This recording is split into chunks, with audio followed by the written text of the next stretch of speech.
Friends, welcome back. This video we will discuss some more para summary questions that are generally asked for CAT and other management and risk examinations.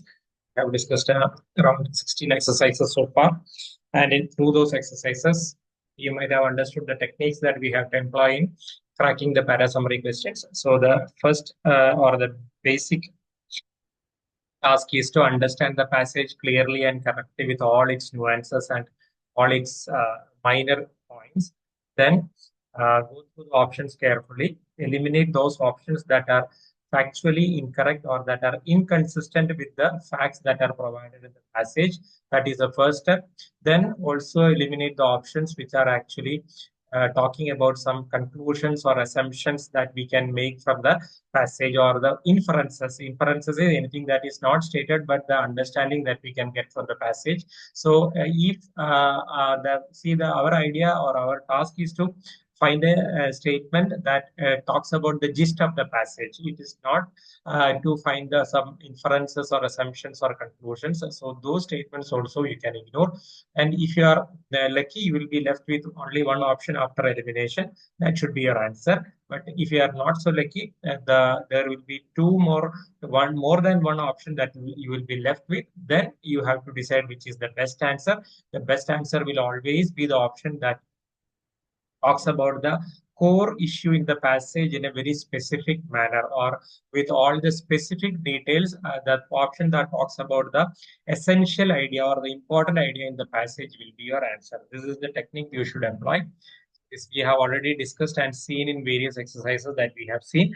Now, as usual, I would request you to go through the exercise first. The link to the exercise is given in the video description. Click on the link and attempt the exercise and then come to watch the video so that your understanding will be clear and you are able to uh, uh, uh, clearly grasp the various concepts and techniques that we have used in cracking the questions. Now, the first question. What is the first question talking about? The first question is essentially talking about a difference between children and adults. What is the difference? Children need positive emotions to maintain the valuable projects and relationships in their lives, whereas adults are not able, do not need those positive emotions. Even in the absence of any positive emotions or motivations, adults are able to maintain or understand what is important in their life, what are the things that are making their life worthwhile, and they will strive to keep the projects or strive to live on with the task that they are interested in. So children need always constantly need motivation and positive emotions to continue doing something, whereas adults do not need those kind of positive emotions or motivations. Even in the absence of positive emotion, they are able to continuously do what they are supposed to do because they understand that whatever they are doing is important and it is necessary for leading a wholesome life. And certain examples are given. A neurotic author means a author who is having a lot of mood swings or who is prone to depression and anxiety constantly or frequently. Such a person finds the act of writing very difficult. He has produced great novels and brilliant novels, but the very act of producing those novels are very difficult for him because of his psychological nature. Still, he goes on doing that because he knows that he has to endure that pain to come out with good novels. So that is the first example. A second example is regarding a brain surgeon operating on different types of cancers, and he knows that whatever she is doing is very very important, not just for herself but for the patient whose life is dependent on her. So even though she is not having any positive emotions or she is having a very stressful life, she is approaching life in a very serious manner, not in a carefree manner or not in a very careless manner, because she knows that any mistake on her part is going to affect the life of another individual. So she is willing to trade carefreeness for a life of achievement. So she is being very serious and she is being very focused because she knows that carefreeness is going to cost her, and in order to achieve something in medicine she has to be very much focused. So here essentially the passage is talking about how adults are able to focus on the things that are important even in the absence of positive emotions to continue doing what they are doing. So this is the understanding. Now we let us go to the options. Adults are first option. Adults are able to shut out the negative emotions better than children so as to live a valuable life. A good answer. It is talking about the adults are able to shut out means they are able to ignore the negative emotions better than children so that they can live a valuable life. Good answer. Keep it in your mind. Option B, adults are better equipped to deal with emotional upheavals than children due to their ability to understand and appreciate the value of a wholesome life. So here, is there any problem? There is a problem here. Upheaval. What is upheaval? Upheaval means sudden changes or sudden and violent changes are called upheaval. So here, the emotional upheaval means sudden and violent changes in emotions. The passage is not talking about any sudden or violent changes in emotion. It is talking about the lack of the positive emotions or the presence of negative emotions. So here, emotional upheaval will not be a correct word, because of which this option is not a good option. Option C, adults can compensate for the lack of positive emotions in their lives by focusing on the value they generate for themselves and others. Good answer again. The adults are able to compensate even though there are no positive emotions or motivation for continuing to do what they are doing. They will still go on doing it. That is called compensating for the lack of positive emotions by focusing on the value they create, because they know that in order to create a worthwhile life, not only for themselves but for others as well, they need to focus on what they are doing, even though there is no motivation or there is no positive emotion present. That is why, because of the value they generate for themselves, they compensate for the lack of positive emotions. Good answer again, keep it in your mind. And why it is a better answer than option A?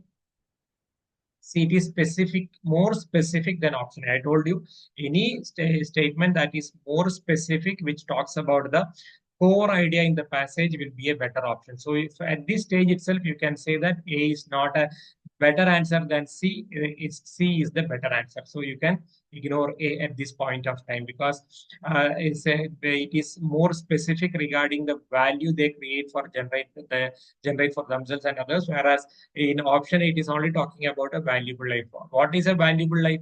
Any life that creates value for themselves and for others is a valuable life. So it is more specific.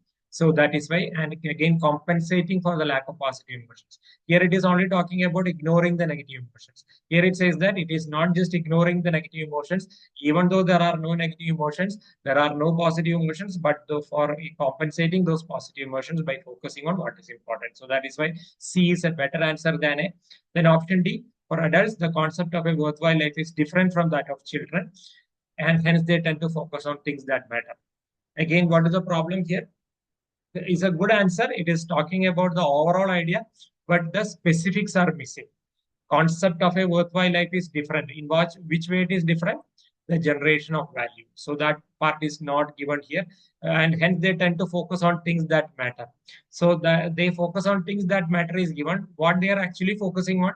They are focusing on ignoring the negative emotions or compensating for the lack of positive emotions. That is what they are focusing on, so that they are able to generate value for themselves. So this is again a generic explanation. It is not going into the specifics, whereas option C is specifically talking about how adults are compensating for the lack of positive emotions. What is the method and why they are doing it? So that is why D is not a better answer than C. C is always the best answer. This way you are able to arrive at the answer without a problem. Now go to the next question.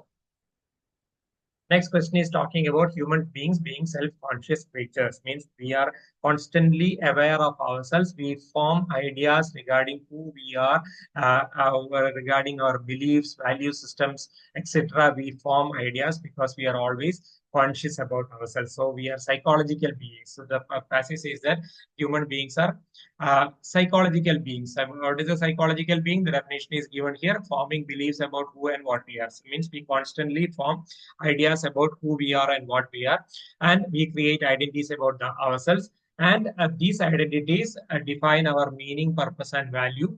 And because of these identities, that constrains our choices and actions, because we form certain identities about ourselves based on our value systems and based on how we view ourselves. As a result of this, our choices and our actions are dependent on these identities. We constantly try to live up to these identities, as a result of which our choices and actions are always controlled by our perception about who we are. That is what the passage says. And in addition to being able to be conscious about ourselves, we are also conscious about what other people think about ourselves. So we are not just conscious about our own identity or our own perception about ourselves. We are also conscious about what others think about ourselves. And we want others to think about ourselves in the same way as we think about ourselves. And most of the time, it may not be possible. So this is where a conflict happens in the society, because the conflict possibility of a conflict is between our own identities and how we are perceived by others. So others need not understand us in the same way as we understand ourselves. So this leads to a conflict, and this potential for conflict gives us unique power as well as unique vulnerability. Why it is uniquely powerful? Because others also need the same kind of endorsement that we are seeing. Means others also want uh, us to think about them in the same way as they think about themselves. So it gives us a lot of power whether to think about them in the same way as they are thinking about themselves. And why we are vulnerable? Because we also want ourselves to, we also want them to think about ourselves in the same way that we think about ourselves. So we are vulnerable because we are constantly striving to convince others that about our image that is a self-created image. So our own self-conscious identity, we want to impose on others. This may need not always be possible. So we are vulnerable. So that is why self-conscious beings can kill with a glance or die of embarrassment. Means what? Kill with a glance means when you have just a look of disapproval, other people will understand that we are not thinking about themselves in the same way they are thinking about themselves. So they become very much uh, depressed. That is called killing with a glance. What is dying of embarrassment? Any gesture on the part of other person which is a gesture of disapproval will make us understand that they are not thinking about themselves the same way as we are thinking about themselves. So we die of embarrassment. So that is why unique power as well as unique vulnerability. So our vulnerability to others, of others regard might create obligations to try to regard others in the same ways as they desire, with they that are consonant with their own identities. That is what I have already told you. So just as we want others to think about ourselves in the same way as we are thinking about ourselves, others also want us to think about themselves in the same way they are thinking about themselves. So this will create certain obligations because we are aware that they want us to think in the same way as they are thinking. So we have certain obligations, and these obligations create problems or vulnerabilities. So that is what is given in the passage. So basically, the passage talking about our own self-consciousness about our own identities and our own self-conscious awareness about how others perceive of our identity. So this need for conviction by others regarding our identity creates gives us a lot of power as well as a lot of vulnerability. This is what the passage is saying. Now we will think about the options. Option A, self-consciousness drives humans closer to one another to the extent that we become dependent on each other to maintain our identities. Seems correct, but there is a problem here. Self-consciousness drives humans closer to one another. Is it stated in the passage? The passage does not say that the humans become close to each other because of their self-consciousness. So that is not a thing that is uh, factually correct or that is consistent with the passage. That we become dependent on each other to maintain our identities. Okay, because it says that there are certain obligations that are created by others on ourselves. So that dependence is there, but this part is wrong. So that is why this is factually incorrect. Wrong answer. Option B, the psychological behavior of human beings is driven by their self-conscious nature, leading to conflicts with the society. So here the passage says that psychological behavior of human beings is driven by their self-conscious nature. What should be the actual word here? It is not a psychological behavior. It is a social behavior of human beings. Social behavior, because we want others to think about ourselves in the same way as we are thinking about ourselves. So what we do, our thoughts and actions are always in such a manner to live up to our own image about ourselves and to convince others about our own image. So that is why we are constantly doing things, or our actions, choices, etc. are always driven by our self-conscious nature. So that it is not a psychological behavior that is driven by self-conscious nature. It is a social behavior. Psychological behavior is not given anywhere in the passage. It only says that we are psychological beings, or we are driven by our thoughts and beliefs. That is psychological beliefs. So this is not correct. So this is not a good answer. You can ignore it. Option C, the thoughts, actions, and social behavior of human beings are restricted and controlled by their self-conscious nature, as they are constantly seeking to live up to their own perceptions of who they are. Very good answer. If you have listened to the explanations so far, you can see that this is a very good answer, because the thoughts, actions, and social behavior of human beings are restricted and controlled, constrain our choices and actions. So our self-beliefs and self-consciousness is constraining our choices and actions. This is what is stated here. The thoughts, actions, and social behavior of human beings are restricted and controlled. Why it's social behavior? Because we are there is a possibility of a conflict, and because of this conflict, possibility of conflict, what we are doing, we are always trying to there is a unique vulnerability as well as unique power. So we are always trying to live up to our own expectations, and we also try to project ourselves to others in the same way as we think of ourselves. That is why there is a we are constantly seeking to live up to our own perceptions of who we are. So very good answer. Keep it in your mind. Option D, our need for endorsement of our identities by the society in keep with our own perception of the same make us powerful in social actions.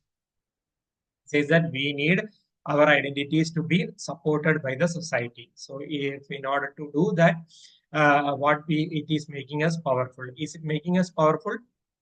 No, it is making us vulnerable. So that is what the last sentence is saying.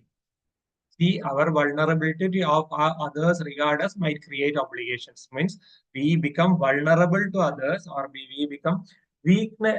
There is a weakness in our social interactions because we are constantly seeking support of our identities by the society. So that is why we are vulnerable. We are powerless, or we are always seeking the help of others or the support of others. So it is making us powerless or vulnerable. Whereas option says that it is making us powerful. It is wrong. So your clear and correct answer is option C.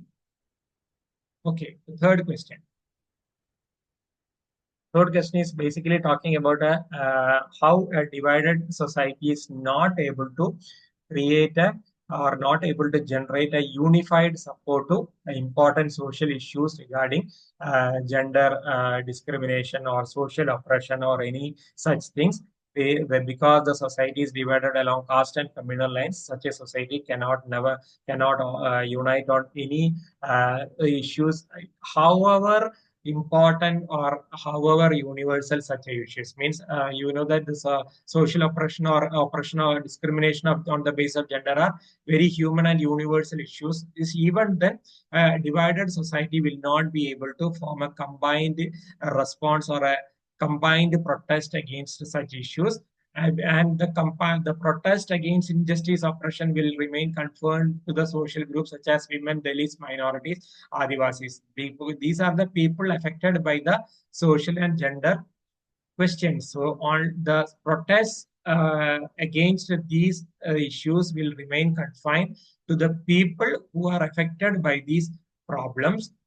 They are demographically thinly spread across India. So they are in large numbers, but they are spread across India, and there are the fundamental issues, injustice and inequality, and they are articulated only within these groups. So the general public or the larger society is not able to come up with a unified response or a unified protest against these issues because the society is divided along caste and communal lines. That is why any protests or agitations for the rights of an oppressed social group will not be able to generate a countrywide appeal and will sadly be confined to the said socially oppressed group. So the gist of the passage is that any protest or any kind of social oppression or gender discrimination issues will not have a unified response from Indian society in general, or a countrywide appeal, because the society is divided along caste and communal lines. The protest or the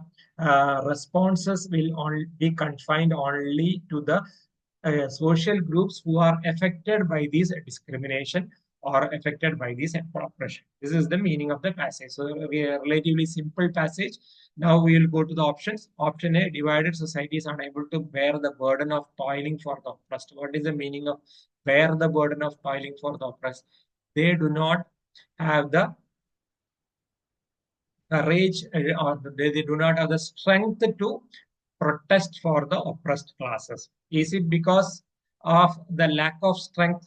No. Divided societies unable to bear the burden of toiling for the oppressed means they are not able to bear the struggle to work hard for the elimination of oppression.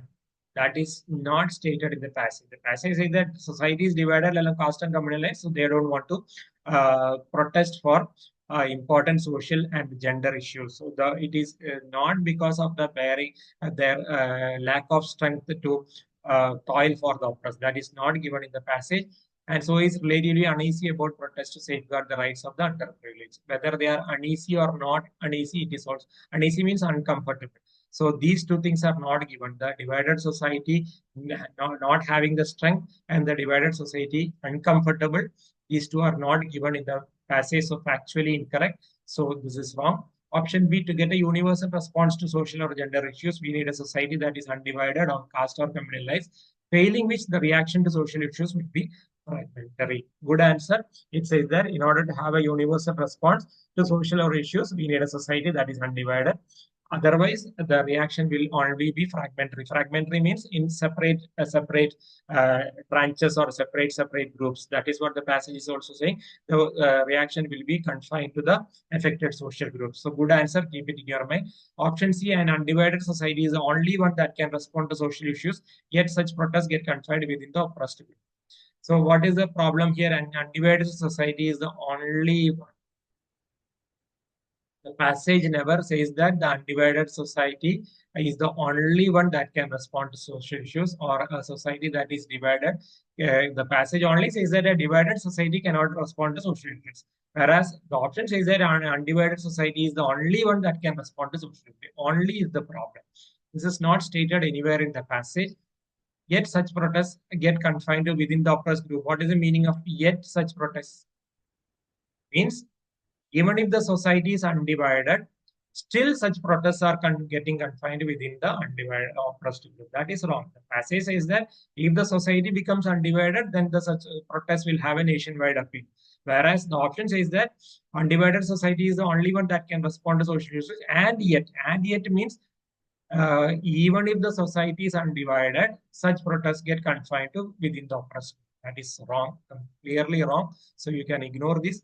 Option D: a divided society cannot generate a universal response to important social and gender issues in spite of their universal appeal. Means in spite of the universal appeal of the issues that is given in the passage. Correct. As a result of it, the articulation of the issues get confined within the affected groups. Very correct. So this option again is a good answer. So you have two good answers, option B and option D. How do you select a better answer? What is the problem in option B when you compare with option D? Option B is an inference. The passage only says that a divided society cannot generate a universal response to social issues.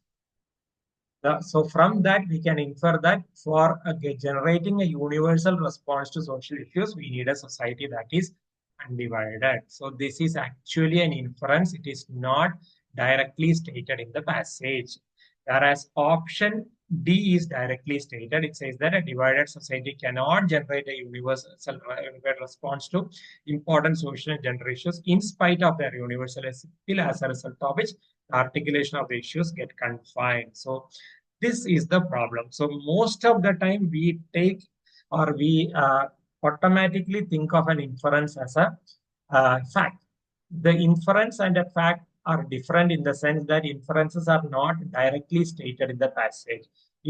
When you're asked about an inference in a critical reasoning question, this becomes a good answer. But our question is to find a summary. Summary means anything that is stated in the passage, you have to find the gist. So this being an inference, we can say that D is the better answer because it clearly talks about what the passage is saying, whereas option B is talking about an inference that we can get from the passage. I'm not saying that option B is a bad answer. If there are no other good answers, option B would have been a good answer because it is an inference. Inference is as good as a fact. But we, since we are, our task is to find a summary, this is a better answer because it is stating a fact, whereas option B is talking about a inference. So that is why we should ignore option B, take option D as the answer. All right.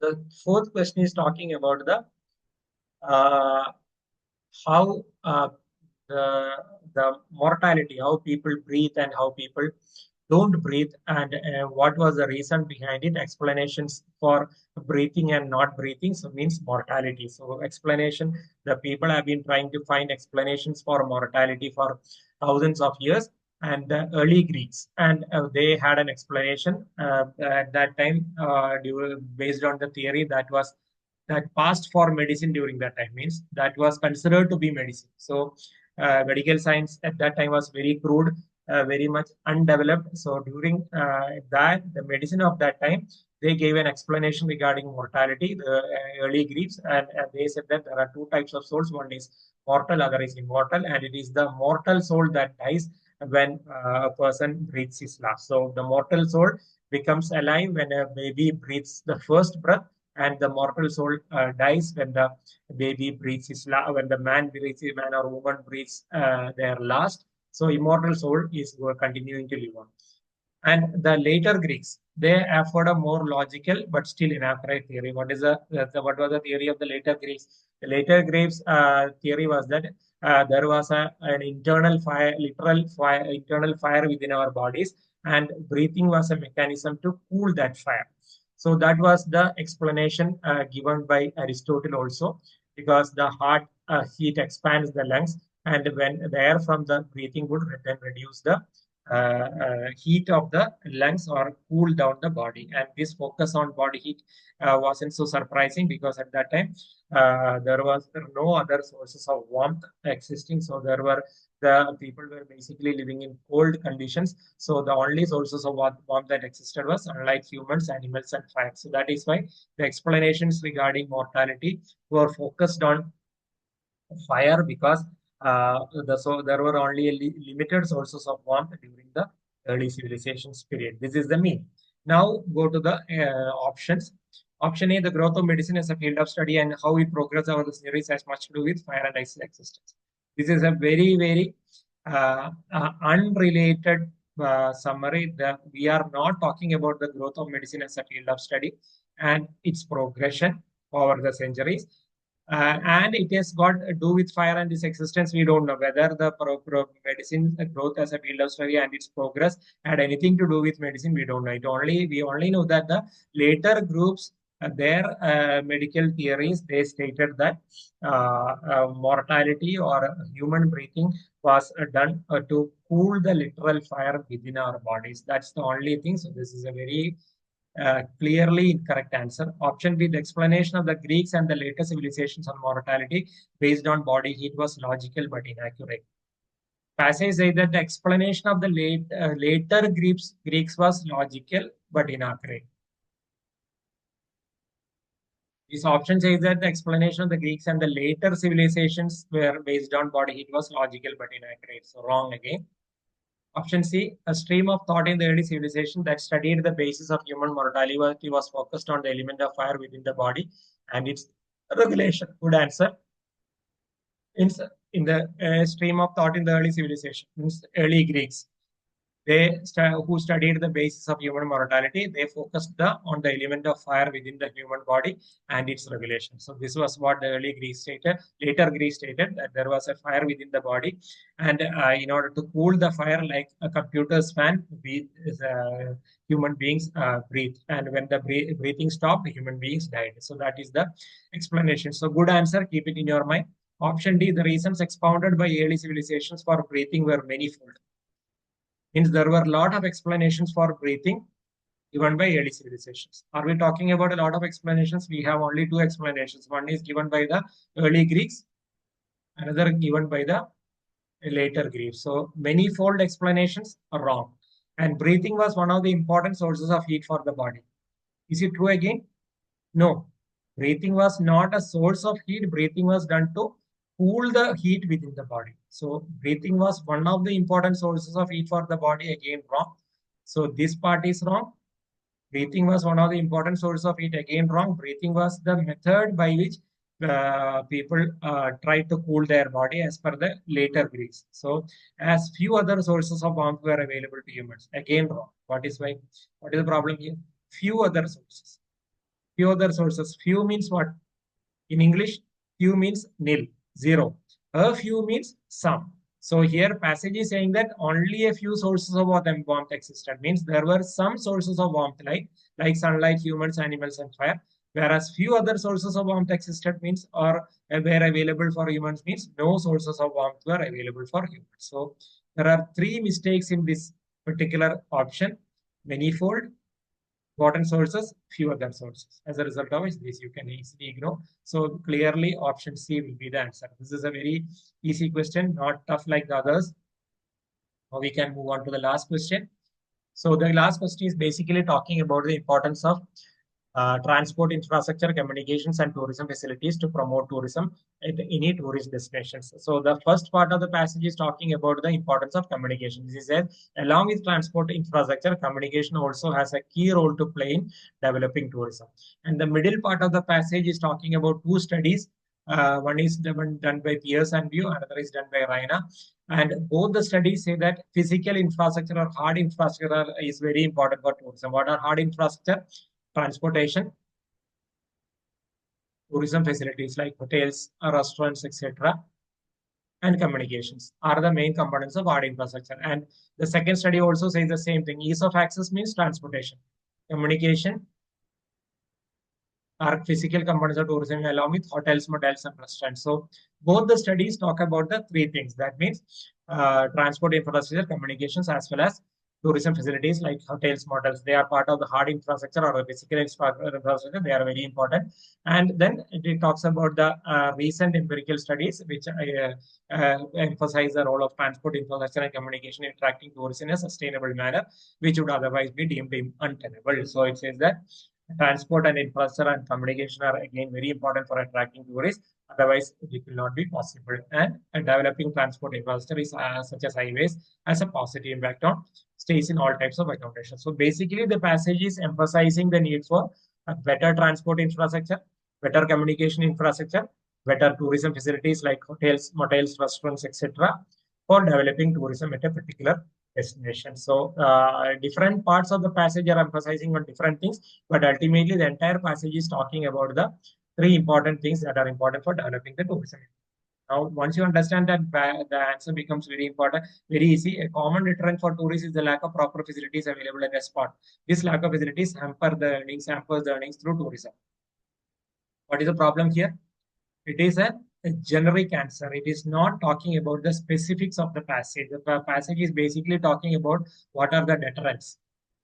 Deterrent means anything that is dampening or anything that is going to as a negative factor for tourism. So here the deterrent is transport infrastructure, communication, as well as proper facilities. So here it is all given as proper facilities. It is not talking about which are the facilities. So that is why this is a generic answer, not a specific answer. So since it is not a specific answer, we can ignore it because we can have more specific answers.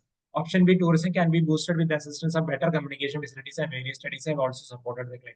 So here the emphasis was only on better communication facilities, whereas the passage is talking about three important things. So this is wrong again. Option C, physical components have traditionally overshadowed the importance of intangible assets. What is physical components as per the passage? Communications, transport, and hotels. So they have traditionally overshadowed means they have traditionally been given more importance than intangible assets. What are intangible assets? Some things that we cannot physically touch, or something that are intangible, something that we cannot specifically touch or we can only feel. That are intangible assets. And what are given as intangible assets? Communication and transportation. Is it correct? As per the passage, they are part of physical infrastructure or tangible assets. So this part is wrong. And again, this part is wrong. Do we know that these physical components have been given more importance than intangible assets? No, the passage is not saying anything about physical infrastructure being more important than intangible assets in developing tourism. So again, this is completely wrong. So you can ignore it. Option D, the tourism potential of a destination depends upon several factors such as transport, infrastructure, and communication, without which the growth and sustenance of tourism are not possible. Very clearly, the correct answer, it says that attracting tourists in a sustainable manner, which would be deemed untenable, means if you want to attract tourists, growth of tourism as well as sustenance of tourism is impossible without the factors like transport, infrastructure, and communication. So option B is a clear answer. So this is a very simple and easy question. You can gain some time here, because if you were running short of time by answering the three questions, the last two questions will help you to gain the time and complete the exercise within the given time, because they are easy compared to the first three. So I hope this exercise has given you some insights into how we have to approach the para summary questions and what are the techniques we should use in cracking the questions. If you have found the video to be useful, please like, share, and subscribe, and give me your feedback through comments so that it will motivate me further to come out with such videos that will be useful for management aspects. Thank you. Bye bye.